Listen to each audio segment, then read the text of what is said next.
All right. So, welcome to the combined working group meeting for Istio July 10th. Looks like we have one item on the agenda today. So if you're here and you have topics you'd like to discuss that you don't see on the agenda, please feel free to add them to the Google Doc at the bottom of July 10th, and we'll get to those. But first up, we have Whitney with some questions about feature promotion. Hi, everyone.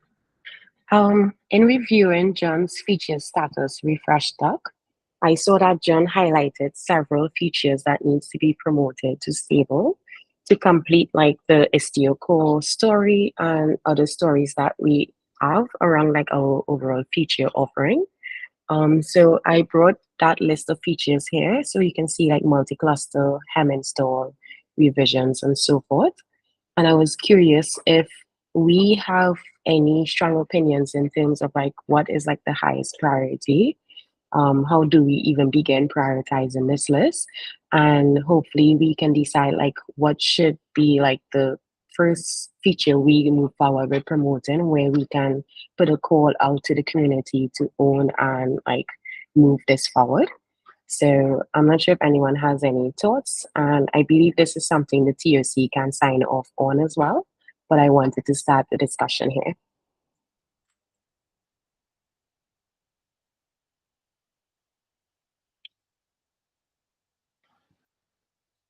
Is John here? Let's see. He isn't here right now, but does anyone else have any strong opinions? Yes, Justin? I mean, I'm just repeating what I said about 10 times before, so sorry for sounding like a broken record, but those features have been indeed quite stable. I mean, haven't changed in 5 years. That I'm not entirely sure that they are in the best shape, and especially with the ambient multi-cluster. I'm talking about the first two in particular because those are since we don't have a story for ambient multi-cluster, we have clear, especially for multi-network and for other cases, we have clear concerns about how it behaves with cluster local, and we discussed it many times. I guess it will be consistent to promote them to V1, just like we promoted the other APIs that had problems and make it impossible to change, and then with ambient do something completely different and call it something else like we are doing with gateway. But it's not really proper to I think to consider those features as V1 and we cannot change them again, and then 1 month later make dramatic changes in ambient, which probably will be needed because of other reasons. Costin, I wonder if the new compatibility modes provide us a path forward for fixing cluster local. They do provide. I mean, it's not impossible to fix. It's just a matter of as a user, how am I going to navigate through the documentation and through, we have V1 APIs that has a particular behavior and has particular things. And then we have ambient, which is completely different behavior, but calls it exactly the same. It's using the same API, but just doesn't work the same. And then we have gateway, and we have the optional things in gateway, which again, it's based on luck and whether you may get or may not get some features, and they may behave in one way or another. It's getting almost impossible for anyone to fully understand. I mean, except probably a few people. I mean, John and maybe someone else. What it's supposed to happen and when, and what is a permutation of factors that will make it behave in a particular way. Anyway, I mentioned this many times. I just feel my duty every time I hear this subject to repeat it. Maybe someone will listen, or maybe by repeating it to convince people. But well, that was my. So I guess what I'm thinking is like if we said cluster local now actually means cluster local, and that you need to use, I can't recall the alias for traffic that has the ability to move between clusters, and then set that behind a compatibility mode flag. So like if your compatibility mode is 123 or earlier, cluster local still goes multi-cluster. But as soon as you move to, say, compatibility mode 124, cluster local means cluster local, and you need to use explicit aliases for multi-cluster traffic. That will work, but you can just say if ambient is enabled, you have cluster local behavior. So at least you know when you enable ambient, you get the behavior that again is compatible with the rest of Kubernetes. It's not breaking applications when you add Istio, and it's compatibility is fine too. I mean, again, there are many ways for user to adopt it. It's just a matter of do we promote to stable Sure. the cluster local, which is not local, and keep forever the broken applications, or we fix it.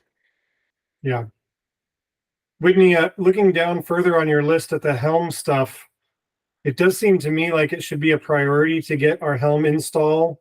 I know we've tried this many times and had many sort of false starts along this path, but as we look to deprecating the in-cluster operator in the near future, which is what we discussed in the TOC meeting this week, we really do need Helm to have V1 or sorry, I've lost track of what all of our labels are, stable or generally available kind of status. I don't remember what is missing there. Costin, do you know off the top of your head? I don't think anything is missing. Helm is pretty good. There are some chart I think that we discussed a few meetings ago that is not controversial. So Helm is solid, and Helm template probably is solid as well. I don't think there is any problem with that. And this will help us to avoid the trap that we've landed in like a dozen times over the years where we deprecate something, but the new option is alpha. So you're forced to move from GA to alpha. So no, Helm is like, sorry. So it sounds like the Helm install might be the highest priority since we have like the in-cluster work being done too. That momentum there can support prioritizing this. Yeah. I'm not sure that it makes sense to divide out install from template. I would say we probably just support Helm and move that up to the stable level altogether. By the way, on this, sorry, we discussed before the Helm is stable as an install mechanism. The values.yaml, I mean, we had a long thread and discussion about the style of the install options, which are completely out of sync with the other templates. It's, a lot of things that are historical and probably are not stable. So we are promoting Helm install as a method to install Istio. That's wonderful. But both operator and Istio Cattle and Helm had 1,000 options that are there and are an API surface. Yeah. And I don't know how we are going to tell users that, hey, it's V1 is stable, is perfect, but half of the options may or may not work and are a different level of stability and reflect features that are not stable. And again, we are talking about APIs here, not necessarily about Helm install. Yeah, that's a good point. I know that we can at the very least say anything you set via environment variable is subject to change with little or no notice. Beyond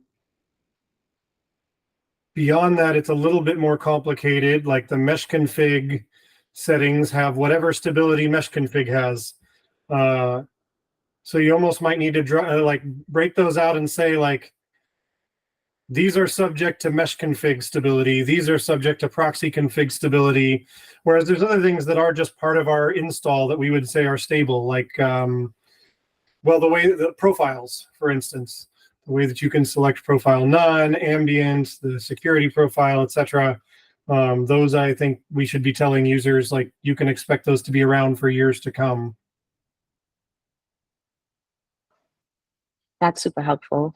So just to formalize what we decide, we want to move forward with stabilizing Helm, and then we will want to list out like the actions or the features that we really want to support in the long term, and add more clarity around the stuff like the environment variables and so forth that needs to either get more work done or is completely separate from the Helm stability.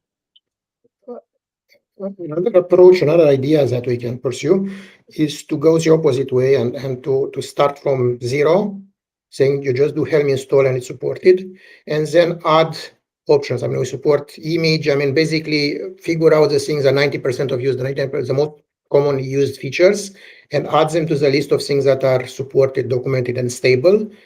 And keep adding based on feedback or whatever, because it's easier to add than to remove. And presume everything else is not yet stable. I think gateway API is kind of following core APIs and extended kind of the same model if you want to go that way. That makes sense. Okay, thank you. So my action will be to add a plan or issue around this, and we will either ask the community to help or see who is particularly interested in driving this forward.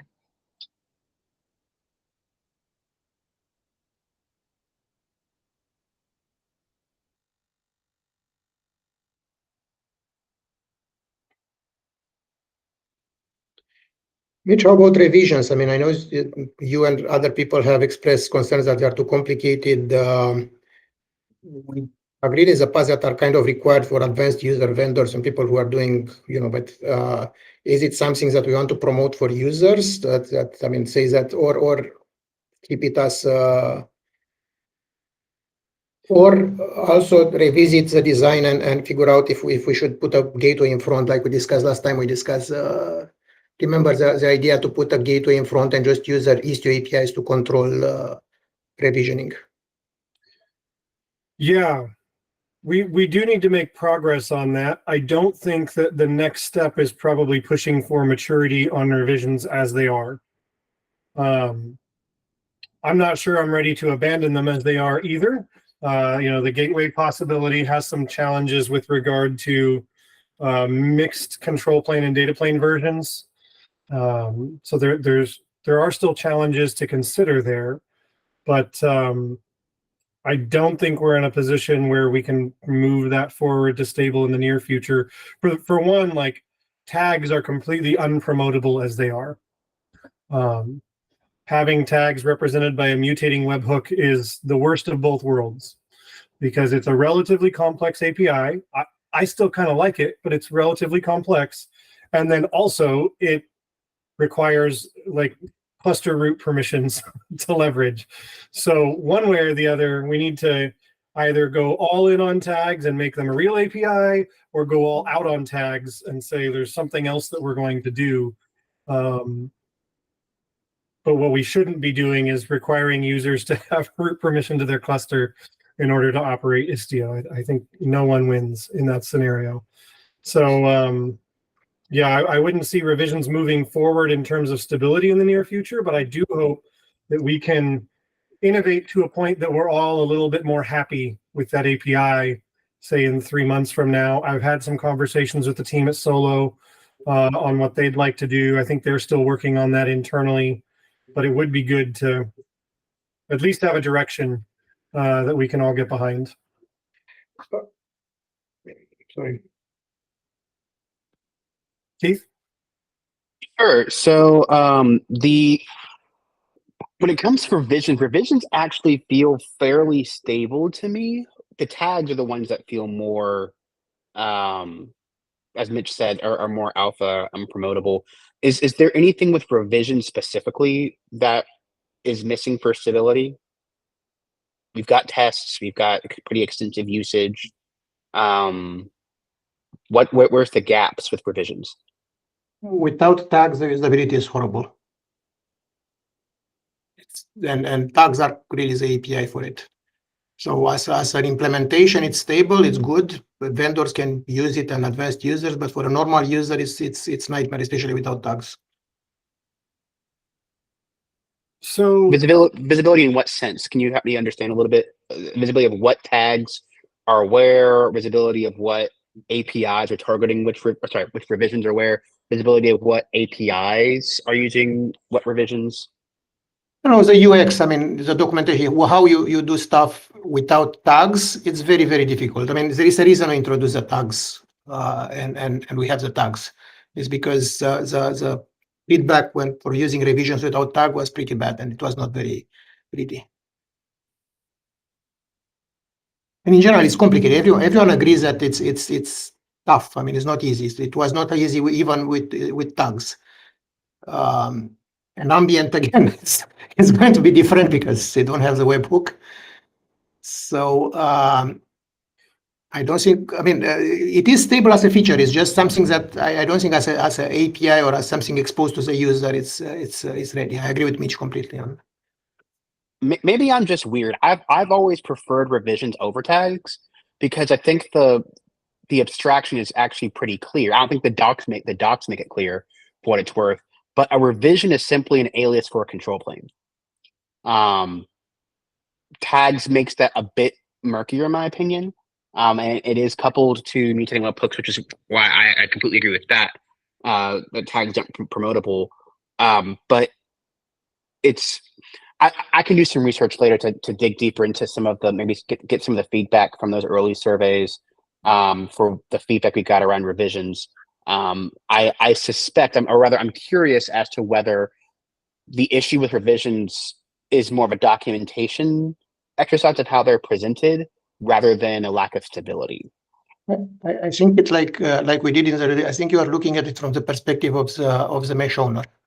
I mean, yes, revisions are perfect for a mesh owner or an operator, for someone who manages a control plane. But for the user who needs to tag their pods or namespaces or change their namespace every time they do a new upgrade, it's very difficult. I mean, it's for the other persona. It's good for one persona. It's not good for the persona that really matters, which is the end user.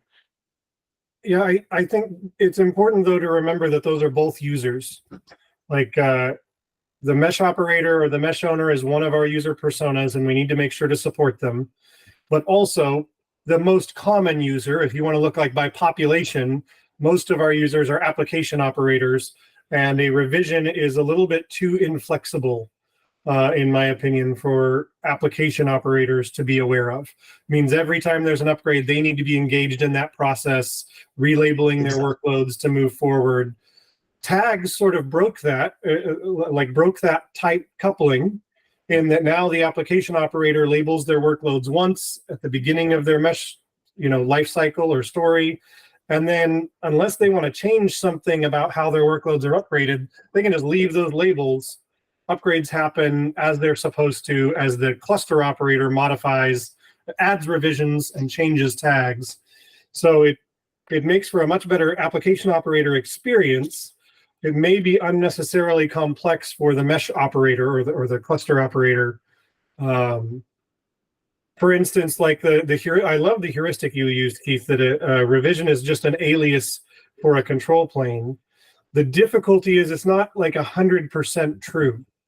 I would say a revision is actually a name for a control plane, and the only difference between name and alias is just that names are not mutable. Names have a one-to-one relationship with the control plane that lasts throughout their life. Tags are aliases to control planes, so they have that mutability.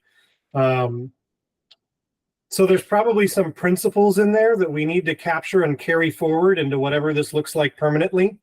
There's some things that need to stay immutable. There are some things that must have mutability. But exactly how those things work together, whether the revision tag dichotomy makes sense for it, I'm a little bit less sold on today than I was, say, 6 months ago. Yeah, Costin?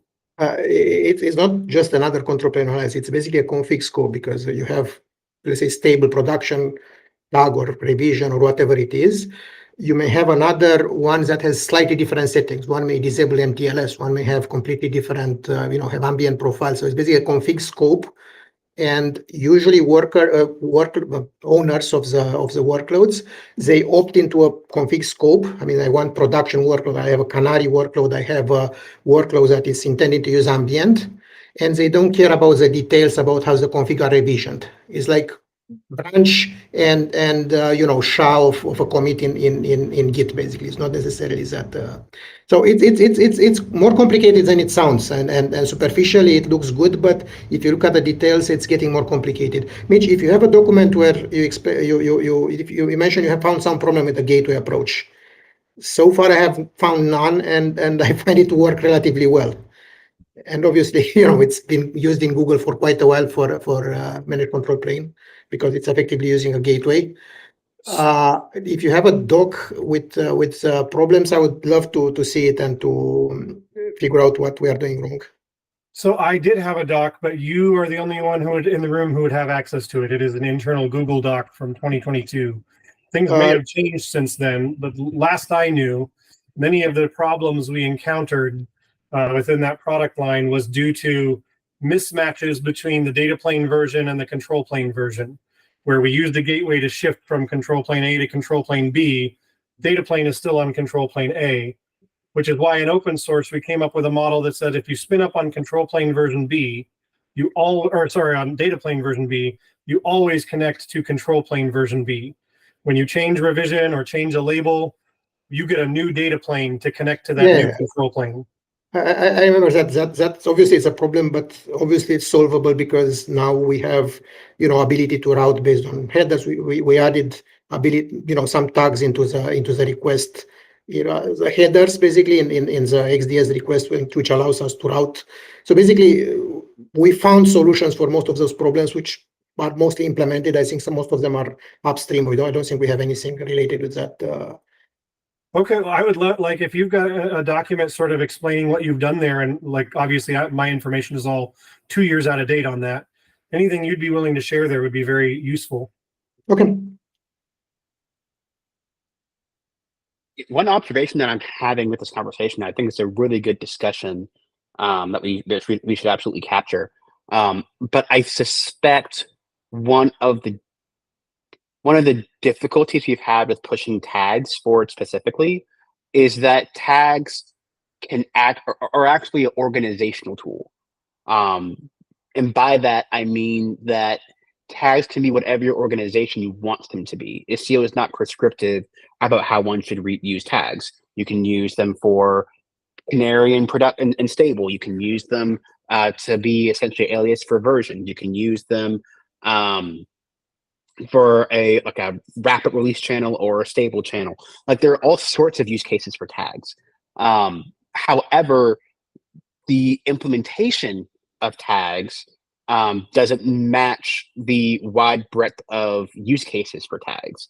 The mutating webhook is a bit more complex than for that cluster operator, that mesh operator than we might like. And so there's a lot of work to do there for that UX. The other, what I would say as far as revisions now, I'll grab something that Ben mentioned here in the chat. And yes, Costin, tags are absolutely user intent. I think that whatever we build to represent user intent, whether that's the existing implementation of tags but firmed up a bit, whether that's something new over the tags 2.0, that's going to have the concept of revisions baked in. And the reason I bring that up is because my argument would be if revisions are stable, let's mark them as stable. Because whatever we build on top of that, tags 2.0 is going to utilize that revisions concept. I have a very hard time envisioning a future where revisions does not look like it does today. They've been around for, goodness, I want to say 10 releases at this point. Since 1.13 or so. Can't remember off the top of my head, but they've been on for a very long time.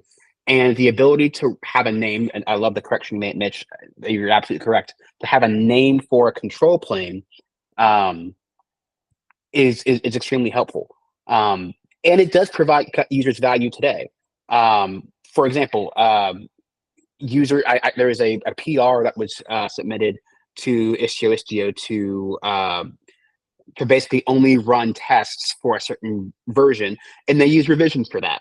That was how their organization used revisions. Now I pushed back on that PR and it got closed, but we can see people using revisions just for version management. That itself is useful. And I think that when we have something useful like that, that's tested, documented, etc., we should tell users that it's going to be stable. Exactly. The revisions are important for safe config changes. When we rolled out target ref for authorization policy, we used revisions in order to make sure you didn't accidentally blow a hole in your security posture. Revisions are provide concrete value today. They're stable from a test perspective, documentation perspective, pretty much checks all the boxes. I would be in favor of promoting it today, and then that gives us a known quantity that we can use to work with to build a tags 2.0 or to improve the existing tags. So I'll throw that out there as a possibility. I'd be in favor of just promoting revisions today. I mean, we could promote basically the fact that, you know, the revision option in the Helm install above that we discussed earlier is stable and it's supported and will continue to be supported, meaning that when you do Helm install, you can pass revision and it will have the effect of, you know, creating a set of configs and whatever, which are disjoint and isolated, and we guarantee that install with the revision option are always isolated, but not say anything about how revision are going to be used. So the part where Yeah. I'm all for it. Yeah, I think the semantics of expressing revisions from the user's perspective are very stable. I agree. So like, maybe we change how it's handled under the hood. Maybe we change how we recommend you use it, but the actual label semantics are not going anywhere. And they're pretty straightforward for revisions anyway. And we don't have to get into the mess of webhook implementation with that either quite yet. But if we do that, we should probably clearly specify what are the user visible semantics and what is implementation specific. I mean, user visible semantic is that service name Istio WG-revision will be created. Right. You know, whatever kind of like compatibility level, you know, what the user Right. can expect, not what all the details that we are doing. Yeah, I 100%. mostly just want to, just like be like, hey, here are the labels that affect this. Here's what they do, and here's where you can apply them, and that's it. We can stop there. I think there's a sort of a commitment to symmetry there too, in that a workload that selects a revision, however it does so, labeling as a revision, labeling as a tag, defaulting, whatever the mechanism there is, a workload that selects a revision not only connects to that control plane revision, but also receives its data plane from that control plane revision in the case of Envoy, whether that be in the sidecar or a waypoint. Maybe not. Configuration. Ambient, for example, doesn't care about it, and in some cases, again, with waypoint and gateways, you have far more flexibility. I mean, remember that we had this tight coupling between control plane and Envoy version because of some problems in the past that are not so much relevant today. Yeah, we should have a specific call out for how revisions interact with ambient, or specifically with non-waypoint ambient, so Z-tunnel only. And yeah, and I think as we promote features like this, especially, it might be good to do a blog post to clarify behavior and to clarify the scope of the support of what exactly is stable, and use the opportunity potentially to provide best practices. Like one of the most common bugs I see customers running, well, it's not a bug, but common misconfigurations I see customers or users run into is they never set a default revision. And so that means when they create a virtual service that doesn't have a revision, or they try to create a Kubernetes gateway, a gateway API gateway, it doesn't get created because there's no default revision in their cluster. That it's a great opportunity as we promote that to say, hey, here is reporting this to stable. Here's the best way to use this, or here are some common bug misconfigurations that we see people run into with this feature, and just take the opportunity to clarify some things. I think the way default revisions work is a little tied up today in tags too, right? Like it's implemented as a tag, and the semantics are maybe not great there, and would probably have to change anyway if we actually redid tags the way we want to do them, right? So, but yeah, like I don't want to get too prescriptive, like Austin is saying. I kind of just want to say, like, the tag, the Kubernetes labels are stable, right? Where you apply them and that is stable. Like the whole question of, and how do you specify a default revision, and how does that work with tags, and does that include the data plane or some parts of the data plane or all of it? That I think I'm okay saying that's still a bit up in the air, but like the actual way that you indicate a revision, there's no reason for that to not be stable. I don't know if that's a distinction that we care to make, but like that's I think reflective of current state, and I think that's fine. That's a really good point. I agree with that. So Whitney, I suspect you've gotten more feedback than you anticipated on this particular topic. Do you have outstanding questions here? No, I think this is more than enough for us to move forward with at least 2 features. So thank you. So then the last one on your list is locality. And I'm not especially familiar with the feature status there or its history. So I don't know that I could give much comment. Is there someone else who has a strong opinion there? Keith? Yeah, I've got some both some end user feedback as well as some kind of feedback as a maintainer. So locality load balancing is the primary reason that I brought it to my organization a few years ago. To my knowledge, it hasn't changed much or at all in that time frame. And there are a couple of rough edges in locality load balancing. One is around the fact that it relies on outlier detection or having outlier detection specified in Envoy rather than being able to use the existing Kubernetes health checking. Its locality load balancing is also not implemented via locality aware routing in Envoy. It's implemented as a priority, and it's not super great. Like it works effectively with some really narrow use cases, but it's probably not. It's kind of running opposite of the patterns Envoy is encouraging upstream. And so I don't know if it's where it is, if it's alpha or beta, but I'd be very skeptical of advancing it forward until we did a thorough review of where things are going in upstream Envoy and making sure that we're more in step with that. And then also, I at this juncture, it probably makes sense to try to grab ambient in there and wait to promote it to stable. And don't promote to stable until we have better understanding of what the semantics are going to be within ambient. Waypoints in particular have some interesting ramifications for what locality load balancing looks like, because you're taking another hop to potentially a different node, which may kill locality. We've got too many open questions there. So I wouldn't anticipate it's actually probably going to be a while before we can advance locality load balancing. But that's just my perspective. Yeah, everything you said, plus it's not very compatible with the managed load balancers model in Google, for example, and as probably in other places. So it's not going to work very well with gateways and with managed infrastructure. So it's a great feature for users who need it as a alpha or whatever you want to call it. But it's the UI and the behavior. I completely agree. It's not ready to be called V1 or to be promoted. I mean, it needs to be revisioned. Ambient is definitely a big factor. I'll be strongly opposed to moving it forward, and I believe we don't support it in our product.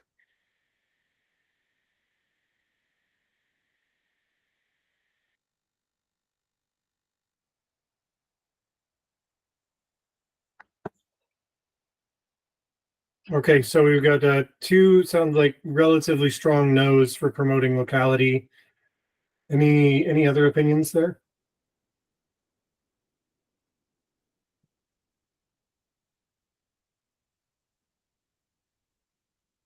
All right.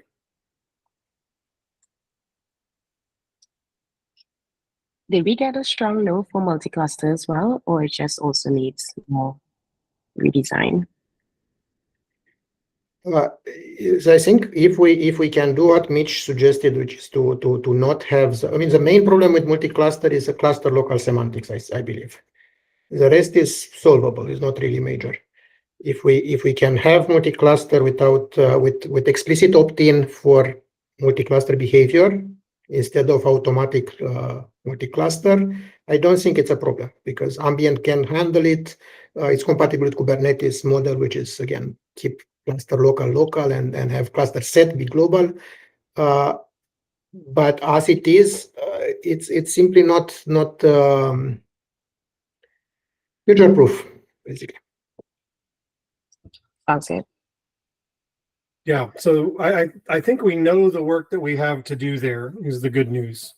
Now that we have compatibility versions, we have a path forward for how to effectively break compatibility without completely breaking it. Users can lock in their compatibility to a previous mode. And then of course there's tons of, like, as far as I'm aware, we don't yet support multi-cluster and ambient. We don't have tests for it. We don't have documentation for it. That would also be a gate before it would be reasonable to really promote that. I don't think any of the work that's there is rocket science, but it's, the daily grind of good engineering work to release a quality product, and we want the quality to be there before we give it a label.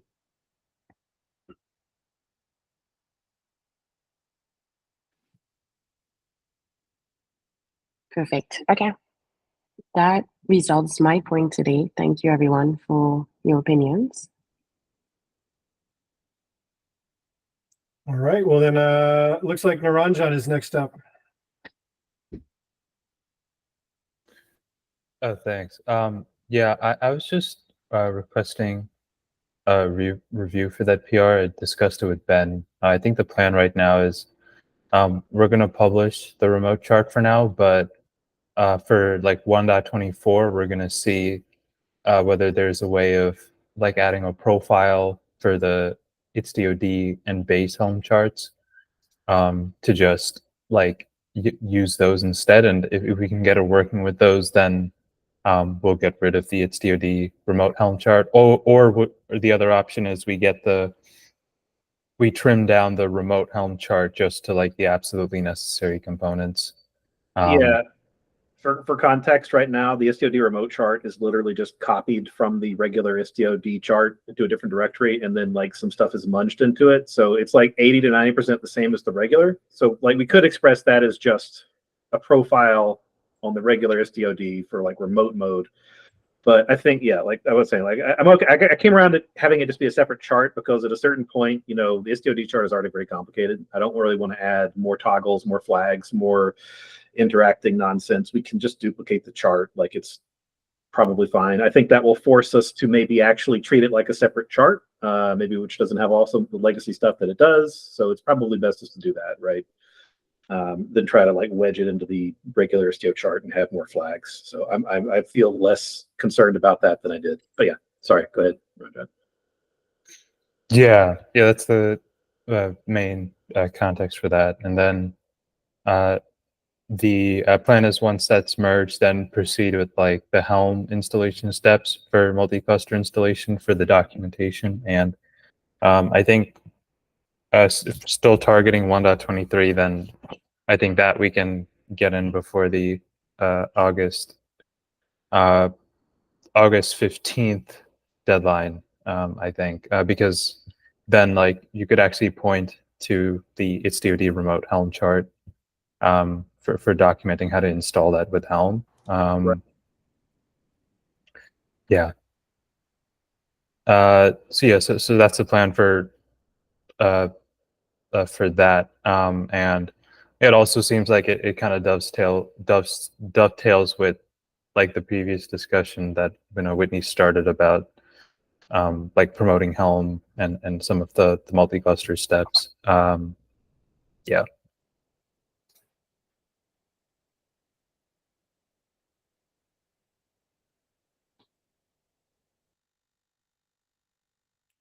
All right. Well, that is the end of the agenda, it sounds like. Is there anything else we wanted to bring up, or do we want a 15-minute break before the ambient meeting?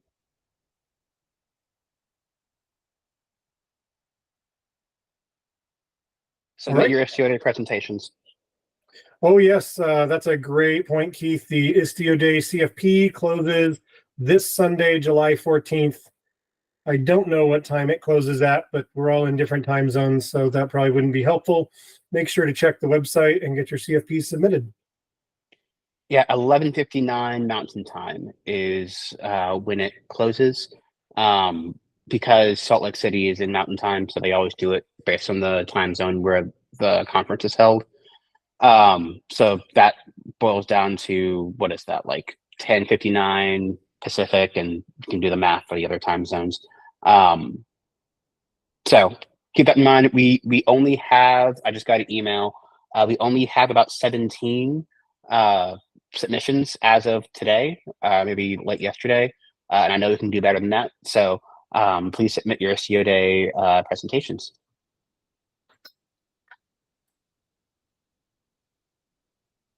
All right. And with that, I'll see everybody at 10 o'clock.